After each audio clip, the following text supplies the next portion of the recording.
দফায় দফায় বৈঠকের পর অবশেষে যুদ্ধবিরতিতে সম্মত হয়েছে ইরান, যুক্তরাষ্ট্র, ইসরায়েল। এই যুদ্ধবিরতি কার্যকর করতে 10 দফার দাবি জানিয়েছে তেহরান। এই দাবিগুলোর মধ্যে অন্যতম হল ইরানকে পরমাণু কর্মসূচি চালিয়ে যাওয়ার ছাড়পত্র দিতে হবে যুক্তরাষ্ট্রকে। ইরানের সরকারি সংবাদ মাধ্যমের দাবি, তেহরানের এই দাবি মেনে নিয়েছে মার্কিন প্রেসিডেন্ট।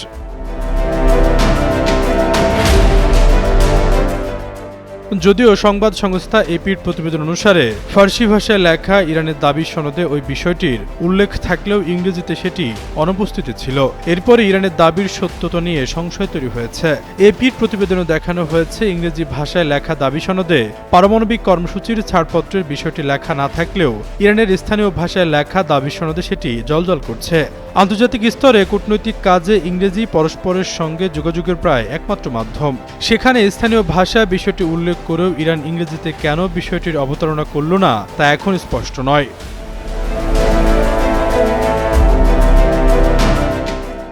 আন্তর্জাতিক গণমাধ্যমের তথ্য অনুসারে ইরানের হাতে 400 থেকে 450 কেজি সমৃদ্ধ ইউরেনিয়াম রয়েছে, যা পরমাণু অস্ত্র তৈরির কাজে লাগতে পারে।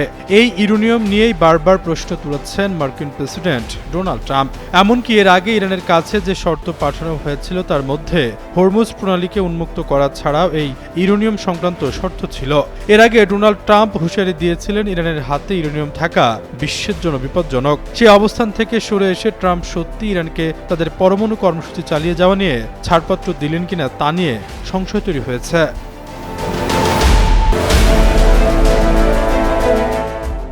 এদিকে ইরানের পক্ষ থেকে বলা হয়েছে, যুক্তরাষ্ট্র তাদের 10 দাবি মেনে নিয়ে যুদ্ধবিরতিতে সম্মত হয়েছে। এই সমঝোতার বিস্তারিত আলোচনার জন্য আগামী 10 এপ্রিল পাকিস্তানের ইসলামাবাদে একটি বিশেষ বৈঠক অনুষ্ঠিত হবে, যেখানে উভয় দেশের প্রতিনিধি দল অংশ নেওয়ার কথা রয়েছে।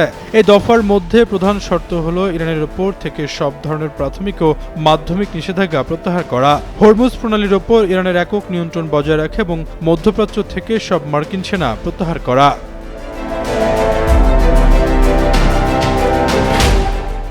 এছাড়াও ইরান ও মিত্রদের ওপর সব ধরনের হামলা বন্ধ করা, হিমায়িত ইরান সম্পদ অবমুক্ত করা এবং যে কোনো চুক্তিতে আন্তর্জাতিক আইন অনুযায়ী বাধ্যতামূলক করতে জাতিসংঘ নিরাপত্তা পরিষদে রেজুলেশন পাশের শর্ত দেওয়া হয়েছে।